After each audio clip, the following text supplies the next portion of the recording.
Hey everybody, it's Steve from Scram Speed, and we're doing a little short video today on a lot of the common problems that we see that people bring their cars to us when they have, and stuff we see on the internet, people having problems. So it seems to be really consistent. If you're looking at going into getting a carburetor on your car, or if you're having problems with yours, this will probably be useful. Don't do any of this stuff. The first thing that we see people have a problem with, especially beginners, they're trying to feel it out. They don't want to spend a lot of money because they don't know if they're going to like carburetors or not. So they buy a used carburetor. Used carburetors are the devil, TM. That is our statement in the shop, and it is universally true. Obviously, they're getting rid of it for a reason, right? And the odds that a carburetor that's going to be handy used for you, that's the right size for your combination, is unlikely. And then especially if you don't know carburetors really, really well, you can buy a completely useless carburetor and not even know it. This carburetor came in on a customer's car, and it is junk. That's why it's still here. That was bought, used at a swap meet, and the customer didn't realize that some complete maniac who didn't know how to tune a carburetor had drilled out all the air bleeds in it, and they're fixed air bleeds in these carburetors.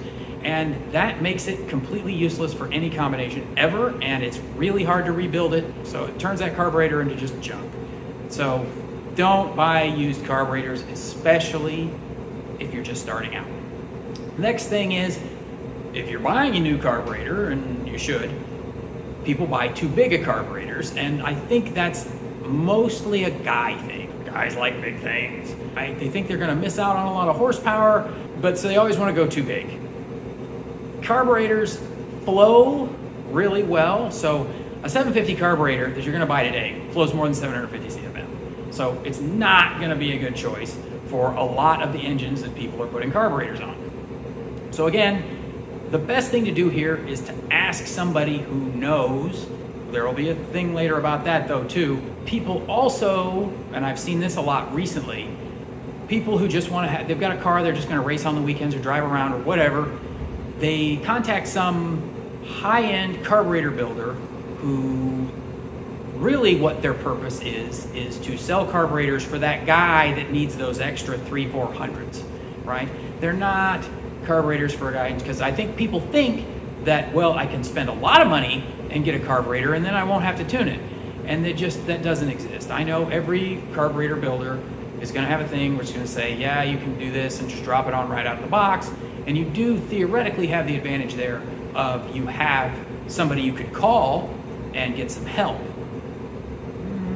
But I don't recommend it for a starter or for something casual. It seems like a waste of money and added frustration. Next one is people don't have the tools that they need to work on a carburetor. I mean, it's another guy thing, I think. I think people see the movies and they see the character who can just like use the force or whatever to tune the carburetor and just has it immediately running right and whatever. It's like fictional character. Okay, they're talking about fictional characters. Fictional characters. Am I getting through to you at all? Doesn't exist, no matter what anybody tells you, and especially if you're new at it. If you have a distributor on your car, you need to have a timing light. 100%. People come in, their cars run like crap, they don't know how much timing is in it, right? So you need to have a timing light. You need to have a vacuum gauge as well. They're really cheap. You can get them on Amazon for like $12 or something, right? I don't want to recommend Amazon, but you know what I mean. I recommend everyone doing carburetors has a wideband, and that's going to be in the video we do on the things to do. It's also because you need to know when to not trust the wideband. Okay, but wideband O2 sensor costs a couple $100, but it will make your life way easier. And then a fuel pressure gauge. So many cars are all messed up. They don't have a fuel pressure gauge. You put a fuel pressure gauge on them, it's like, well, they're making 15 PSI of fuel pressure. It's something you need to know. You need to know your fuel pressure if you're trying to make your carburetor work. Another guy thing, next one is read the directions. I swear to God, I know people who've been using carburetors for 20 years and they've never once actually read the 3-page direction pamphlet that comes with the carburetor. It really isn't going to hurt you. It really isn't going to hurt you. what I like to tell people is sometimes we're successful here and we get paid because we've been doing this for a really long time. We've tried everything. We're really good at it and we know what we're doing. And sometimes we make money because we read the directions. So bear that in mind. Last one, another guy thing. I've been around the internet. I've read the books. Approximately 90% of the advice that you get about carburetors is bad advice or just completely wrong.